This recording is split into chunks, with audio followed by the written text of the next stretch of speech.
अस्सलाम वालेकुम दोस्तों, मैं हूं आपका होस्ट दाकत अली और आप देख रहे हैं एग्रीकल्चर एवोल्यूशंस।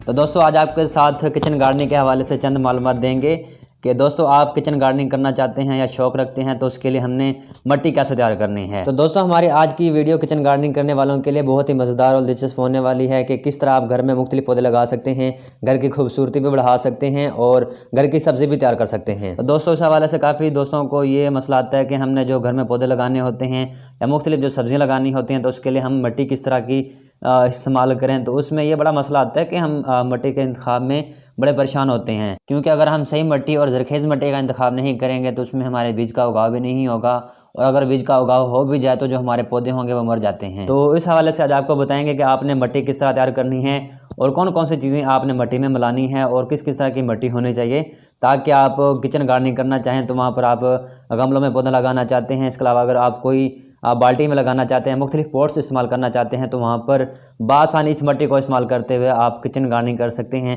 मुख्तलिफ पौधे लगा सकते हैं, मुख्तलिफ सब्जियाँ लगा सकते हैं। और इवन अगर आप घर में पनीरियाँ तैयार करना चाहते हैं, जैसे अक्सर देखा जाता है कि कोई भी सब्ज़ी काश्त करना चाहते हैं, कोई भी पौधे लगाना चाहते हैं तो उसके लिए सबसे पहले जो बीज है लगाया जाता है उसकी नर्सरी तैयार की जाती है। तो इस हवाले से इस मिट्टी को आप नर्सरी के इस्तेमाल में भी ला सकते हैं, उसके उगाने के लिए भी इसको इस्तेमाल किया जा सकता है। तो दोस्तों इस हवाले से आपको बताएंगे कि आपने कौन कौन सी प्रोपोर्शन में कौन कौन सी मिट्टी जो है आपने इस्तेमाल करनी है, मिक्स करनी है और उसके पौधे लगाने का तरीकाकार किस तरह होना चाहिए अगर आप गमले में पौधा लगाना चाहते हैं। तो वीडियो शुरू करने से पहले जिन दोस्तों ने मेरे चैनल को अभी तक सब्सक्राइब नहीं किया वो मेरे चैनल को सब्सक्राइब कर दें ताकि इस तरह की मज़ीद मालूमात बर वक्त आप तक पहुँचती रहें। तो चलिए वीडियो का आगाज़ करते हैं दोस्तों। अब बताते हैं कि आपने इस मिट्टी में कौन कौन सी कितनी मिकदार में चीज़ें ऐड करनी हैं, डालनी हैं और किस तरह इसको मिक्स किया जा सकता है और किस तरह आपने इन मिट्टी को गमलों में इस्तेमाल करना है। तो दोस्तों आपने सबसे पहले कोशिश करनी है कि आपने कोई भी गोबर वाली गली सड़ी खाद जो है वो इस्तेमाल करनी है, ले लेनी है। तो यहाँ पर आप देख सकते हैं कि ये गोबर वाली गली सड़ी खाद है, इसमें किसी चीज़ की भी कोई एडिशन नहीं की गई, कोई चीज़ भी मिक्स नहीं की गई। तो अब दोस्तों आप लोगों ने कोशिश करनी है कि इस तरह के जो ब्लैक रंग में आप गोबर की गली सड़ी खाद देख रहे हैं ये आपने इस्तेमाल कर लेनी है, यहाँ पर आप देख सकते हैं। और इस गोबर वाली गली सड़ी खाद के अलावा दूसरी जो चीज़ लेनी है वो है रेत, जो आपको यहाँ पर दिखा देते हैं। तो आपने दूसरी चीज़ लेनी है रेत, वो किसी किस्म की भी हो सकती है जो आमतौर पे हम घर बनाने के लिए इस्तेमाल करते हैं। तो आपने दूसरी चीज़ रेत ले लेनी है। तो दोस्तों इस रेत और गोबर वाली गली सड़ी खाद के अलावा जो तीसरी चीज़ यहाँ पर इस्तेमाल की गई है या जो आपने तीसरी चीज़ इस्तेमाल करनी है या डालनी है वो यहाँ पर आपको मज़ीद दिखा देते हैं। तो तीसरी चीज़ है बल वाली मिट्टी, और अक्सर काश्तकार अब इसको बालों वाली मिट्टी भी कहते हैं। तो आपने बल या बालों वाली मिट्टी इस्तेमाल कर लेनी है।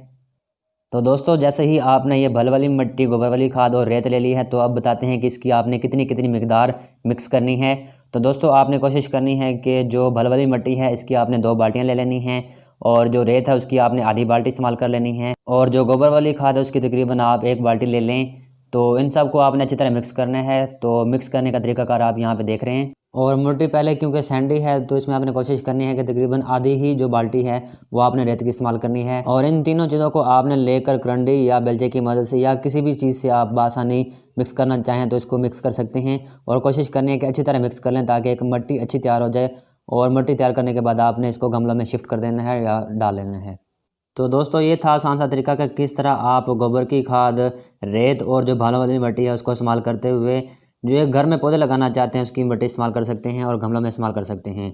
तो दोस्तों आपने ख़ास तौर पे जब गमले में ये मिट्टी डालनी है या गमले में पौधा लगाना चाह रहे हैं तो उसमें आपने एक ख़ास चीज़ का ख्याल रखना है कि जैसे ही आप कोई गमले इस्तेमाल करना चाहते हैं, वहाँ पर पौधे लगाना चाहते हैं, तो आपने कोशिश करनी है कि जो गमले हैं उसके नीचे से सुराख होना चाहिए, यानी जो उसके पेंदे हैं उसमें सुराख होना चाहिए, प्रॉपर ड्रेनेज का इंतजामात होने चाहिए ताकि वहाँ पर ओवर इरिगेशन की वजह से या ओवर वाटरिंग की वजह से आपके पौधे उस गमले में मर ना जाएं। और इसका एक बेहतरीन तरीकाकार ये होता है कि अगर आप पेंदे में सुराख वाले गमले इस्तेमाल कर रहे हैं तो उसके नीचे अगर आप पत्थर रख देते हैं तो एक ड्रेनेज का, निकासी का बेहतरीन इंतजाम हो जाता है, जिसकी वजह से आपके पौधे नहीं मरते और पौधे अच्छी बढ़ोतरी भी करते हैं। तो ये थी चंद मालूमात कि अगर आप घर में किचन गार्डनिंग करना चाहते हैं, मुख्तलिफ पौधे लगाना चाहते हैं, मुख्तलिफ सब्जियाँ लगाना चाहते हैं और मुख्तलिफ गमलों में, मुख्तलिफ पॉट्स में या बाल्टियों में ये पौधे लगाना चाहते हैं और इसके लिए मिट्टी इस्तेमाल करना चाहते हैं तो ये एक बेहतरीन तरीकाकार है कि सब्जियां और पौधे उगाने के लिए इस तरह का मीडिया या मिट्टी तैयार की जाए, मिक्स की जाए, जिससे आप पौधों की अच्छी बढ़ोतरी भी हासिल कर सकेंगे।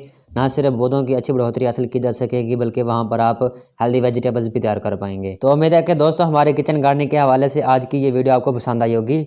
अगर पसंद आई है तो इसको लाइक भी करें, शेयर भी करें और हमारे चैनल एग्रीकल्चर एवोल्यूशन को भी सब्सक्राइब करें ताकि इस तरह की किचन गार्डनिंग की और मज़ीद दूसरी मालूमात बर वक्त आप तक पहुँच रहें।